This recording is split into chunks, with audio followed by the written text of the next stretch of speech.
Di sini kakak mengucapkan terima kasih karena kalian sudah bersedia hadir untuk mengikuti konseling pada hari ini. Sebelum kita memulai kegiatan, marilah kita berdoa terlebih dahulu agar diberikan kelancaran dalam sesi konseling. Apakah di antara kalian ada yang ingin memimpin doa? Saya berdoa mulai.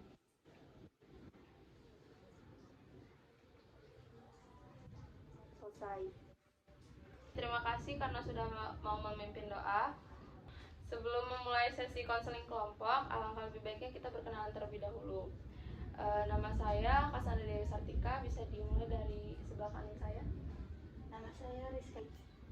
Nama saya Windy Cahya Agustin. Nama saya Dewiska Simanjayanti. Nama saya Nadia Tridamayan.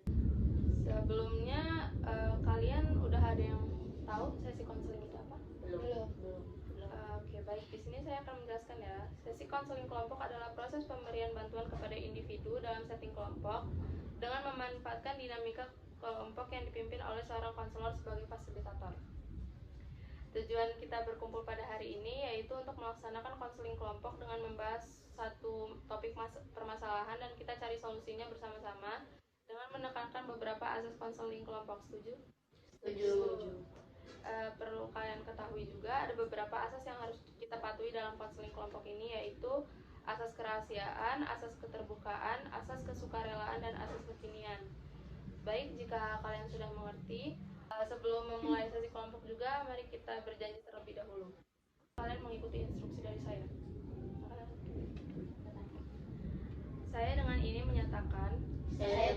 menyatakan bahwa saya siap menerima, memelihara, dan menyimpan segala data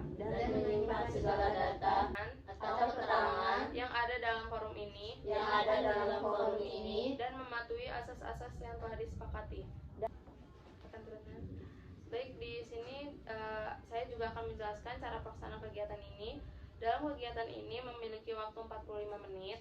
Saya adalah ketua kelompok yang berperan sebagai fasilitator dan kalian sebagai anggota kelompok yang berhak mengajukan pertanyaan, mengutarakan masalahnya, dan memberikan masukan kepada anggota lain yang masalahnya sedang dibahas serta mengikuti aturan dalam kelompok ini. Kalian paham? Paham. Oke, baik. Kan kita sudah menyepakati semuanya ya. Jadi kalau kalian sudah siap, silakan kemukakan satu masalah yang kalian alami saat ini. Setiap anggota wajib mengemukakan satu masalahnya. Jadi siapa duluan yang akan mengemukakan masalahnya? Oke. Kalian sudah siap? Silakan kemukakan satu masalah yang kalian alami saat ini. Setiap anggota wajib mengemukakan masalahnya. Siapa dulu yang mau mengemukakan masalahnya secara singkat ditunjuk. Semua pasti akan dapat gilirannya untuk menyampaikan satu masalahnya. Jadi siapa yang Saya dulu, Kak. Kesulitan saya susah untuk tidur. Saya Kak. Salah saya itu saya tidak bisa ngomong di depan banyak orang. Saya, Kak. Saya bermain bersenang-senang sampai lupa waktu belajar. Kak, kurang fokus belajar. Oke. Karena sudah semua anggota telah menyampaikan semua masalah yang dihadapi, yang kita sepakati topik masalah yang akan dibicarakan di sesi konseling kelompok ini. Jadi masalah siapa yang akan diangkat? Saya rasa masalah Nadia aja Kak yang perlu diangkat. Oke, baik. Bagaimana yang lain, setuju? Setuju.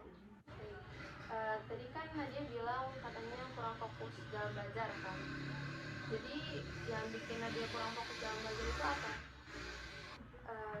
Oke, baik. Di sini saya akan bertanya kepada Nadia. Jadi kan Nadia kan masalahnya kurang fokus dalam belajar. Hal-hal yang bikin kurang fokus dalam belajar itu apa sih? Saya merasa tidak fokus belajar karena kelas saya kurang kondusif. Karena kurang kondusif. Sebelumnya dari di sekolah juga udah pernah nggak sih kayak di dalam kelas itu ada yang mengkondusifkan atau kayak mana? Sudah ada Kak, tapi tidak mempan dibilangin. Malah makin mengganggu. Oke, baik. Setelah mendengar permasalahan dari Nadia, di sini ada yang mau ngasih saran atau enggak? Saya Kak. Saran untuk Nadia yang kurang fokus belajar itu bisa ciptakan lingkungan belajar yang kondusif.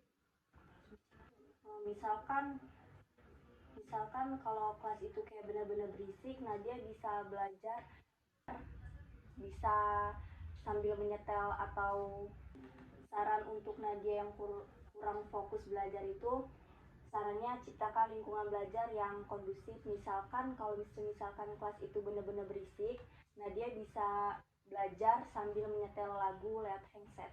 Dan buat jadwal yang terstruktur, semisalnya kayak Nadia harus membuat tabel dan membuat jadwal yang terstruktur itu, semisalkan Nadia harus membuat tabel belajar. Saran dari Windy, yang bisa saya simpulkan juga, permasalahan yang dihadapi oleh Nadia ini adalah kurang fokus belajar karena lingkungan yang berisik kan. Bagaimana tadi, Nadia kan sudah mendengar saran dari Windy. Yang bisa Nadia ambil dari saran itu ada bagaimana? Baik, yang bisa saya simpulkan, permasalahan yang dihadapi oleh Nadia adalah kurang fokus dalam belajar karena lingkungan yang berisik. Untuk Nadia juga kedepannya akan bagaimana dalam menanggapi masalah kurang fokusnya belajar Nadia? Mungkin saya akan mengikuti saran dari Windy seperti belajar sambil memakai headset jika kelas sudah terlalu berisik dan membuat tabel belajar, Kak. Oke, baik. Berhubung waktu konseling kita ini terbatas, kegiatan konseling ini akan segera kita akhiri. Apa ada yang ingin ditanyakan? Tidak. Oke. Sebelum kita akhiri sesi konseling ini, mari kita berdoa terlebih dahulu karena sudah diberikan kelancaran melaksanakan kegiatan ini. Berdoa mulai. Berdoa selesai. Terima kasih kepada kalian yang sudah meluangkan waktu, dan saya senang kalian ikut berpartisipasi dalam konseling ini. Akhir kata saya tutup. Selamat malam. Terima kasih. Assalamualaikum. Waalaikumsalam.